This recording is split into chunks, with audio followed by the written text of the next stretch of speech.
मेरे साथ वो अधिकारी मौजूद हैं, मनीष सिन्हा, जो कि एडिशनल एसपी हैं फुलवारी शरीफ के, जिन्होंने इस पूरे जो ये भंडाफोड़ हुआ है टेरर मॉड्यूल का, उसको ये लीड किया था। इन लोगों ने बहुत बड़ा अपने टेरर मॉड्यूल को आप लोगों ने भंडाफोड़ किया है, पहले इसके बारे में बताइए। नहीं, बहुत बहुत धन्यवाद।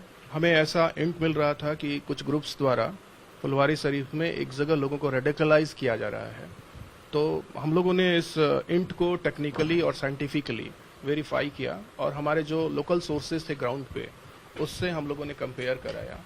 तो हम लोगों ने 11 तारीख को ईशोपुर एक जगह है, वहाँ पे नहर के किनारे मोहम्मद जलालुद्दीन, जो झारखंड पुलिस के रिटायर्ड पुलिस सब इंस्पेक्टर हैं, उनके घर के ऊपरी मंजिल पर एक पूरी मंजिल को सर्च किया।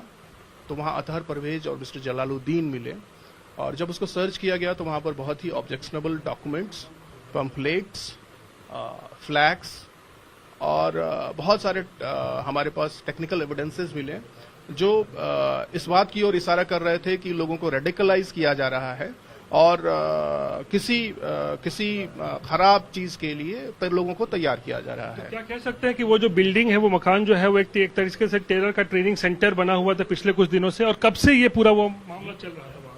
हम लोगों ने जो तहकीकात की है उसमें पिछले 2 महीनों से मोहम्मद जलालुद्दीन ने बताया है कि वो अतहर परवेज, जिनका हिस्ट्री बहुत ही दागदार रहा है, वो सिमी के एक्टिव मेंबर रहे हैं और सिमी के जितने भी बिहार कनेक्टेड लोग हैं उनके बेलर रहे हैं, और पिछले 2 सालों से पीएफआई और एसडीपीआई के आड़ में कॉवर्ट ऑपरेशन कर रहे थे, लोगों को रेडिकलाइज कर रहे थे। हमें जो एविडेंसेस मिले हैं उसके हिसाब से दूसरे राज्यों से लोग आकर के यहाँ के लोगों को और दूसरे राज्यों के लोगों को ब्रेन वॉश कर रहे थे, उनको रेडिकलाइज कर रहे थे और मार्शल आर्ट्स के नाम पर उनको ट्रेनिंग दे रहे थे हथियार। क्या ये आतंक का एक ट्रेनिंग सेंटर था, एक मिनी आतंक का ट्रेनिंग सेंटर कह सकते हैं? अभी हमारा इन्वेस्टिगेशन बहुत ही नैसेंट स्टेज में है, इसलिए इस तरह का फाइनल कमेंट्स करना मेरे लिए वाजिब नहीं होगा। हम लोग जितनी भी एजेंसीज हैं, हम लोग मिलकर के टीम वर्क के रूप में इस पूरे ग्रुप को बस्ट करने का। जानकारी सबसे पहले आप पटना पुलिस को कैसे मिली इस पूरे मामले के बारे में? नहीं, हमारे पास बहुत सारे इंट इन्फॉर्मेशन आते हैं, तो इस इंट इन्फॉर्मेशन को हम लोगों ने लोकल सोर्सेज से वेरीफाई कराया। एजेंसियों ने भी आप लोग को बताया 6 और 7 तारीख को कोई बैठक हुई थी महत्वपूर्ण वहां पे?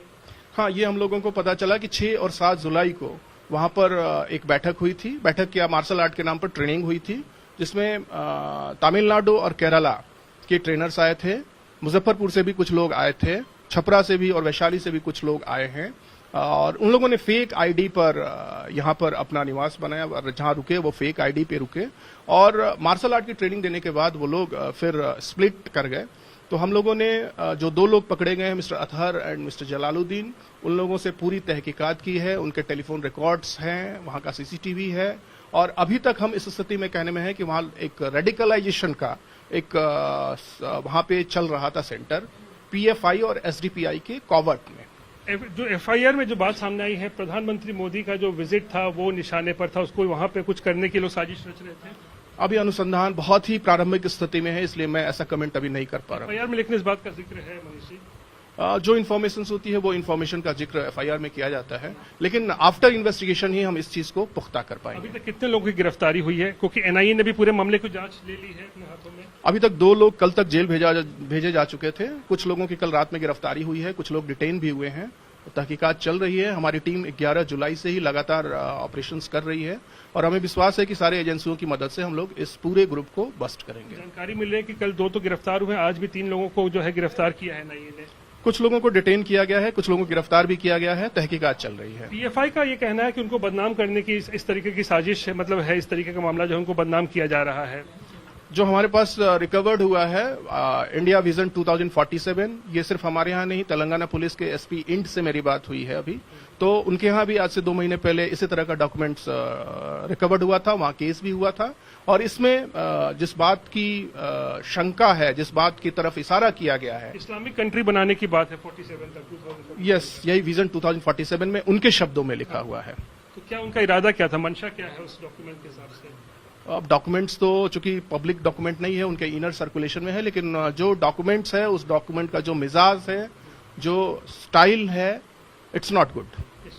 फंडिंग कहाँ से हो रही थी, कुछ जानकारी आप लोग को मिली है? कौन कौन से देशों से फंडिंग हो रही थी इन लोगों की? अभी हम लोगों ने 2 दिन ही इन्वेस्टिगेट किया है, तो हम लोगों को बहुत सारे फंडिंग ट्रेल्स तो पता चले हैं, लेकिन उसको हम लोग उसके सोर्स पॉइंट तक जाने में थोड़ा वक्त लगा। पाकिस्तान, बांग्लादेश, तुर्की का जिक्र आ रहा है।